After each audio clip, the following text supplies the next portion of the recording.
Meanwhile, the notorious street gang you've been hearing a lot about, MS-13, responsible for dozens of recent murders. The violence is so bad it has prompted the White House to take a stand. I have a message for the gangs that target our young people. We are targeting you.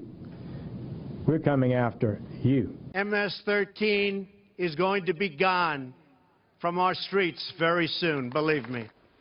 So how are police handling this situation? Brian took a ride along out to Suffolk County, New York, with police to find out. Yeah, where there's been 15 murders in the last 16 months and 30 since 2010. Meanwhile, all they would say is, we're hunting them. That's the mindset of the Suffolk County Police Department gang unit when it comes to MS-13, and they appreciate the attention they're getting right now. So we got a first-hand look at an average night as they hit the streets. Watch.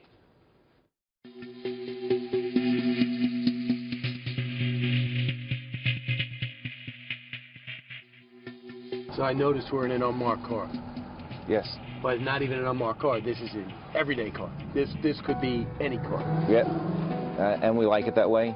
Low profile, low surveillance vehicle allows us to get closer to MS-13 without them knowing. Since we've been working on decimating MS-13 from these communities, we have target locations, and we go to those locations several times a day.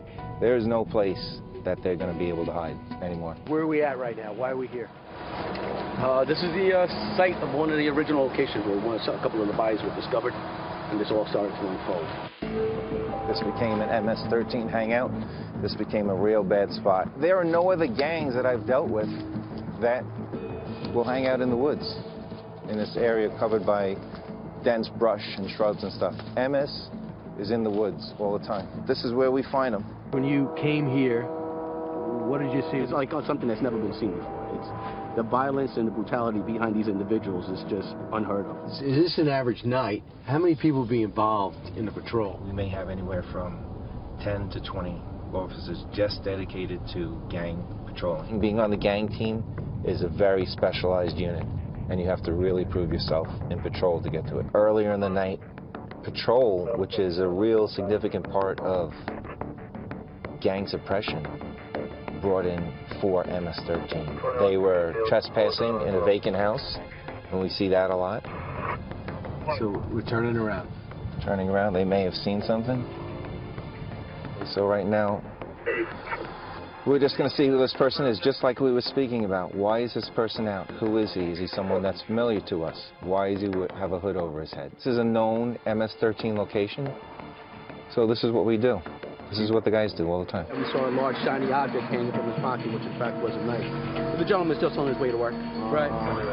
Yeah, it's a work night. So I wanted to double check him. We saw him straight his face from us. It caught our attention, and we just wanted to double check him. We're looking right now for MS-13. We're actually, you can almost say, hunting them. All the intelligence that we can get, we get. Anytime we can arrest them, we arrest them. And now with the new administration, with Trump supporting us and Attorney General Sessions supporting us, now we have the opportunity, it seems, to take these guys into custody and then get them out. Because this administration's got their back. Right, and they're also focusing on people here illegally committing crimes, and they want them out. That's exactly what makes up most of MS-13. And these people in these working class communities are susceptible, ripe targets, and a lot of them have no choice. We're going to harass your family, burn down your house unless you join the gang. Or they will know family members in El Salvador, and they have such connections to South and Central America, they could put a hit on a family in another country. That's how they've infiltrated. In local news in San Antonio, Texas, there was basically a story about MS-13 every single day. Right. You'd see them coming over the border from Mexico. But here in New York, now they're all over the United States. Right, and what they do is, what they're known for is the brutal ways in which they commit their crimes. They're with machetes, axes, hatchets, and knives. And they brutalize. It's a daunting task that the men and women of law enforcement have, but dangerous. As the president said, going to do our best to get rid of it. It's like an Al-Qaeda mindset. Yeah, absolutely.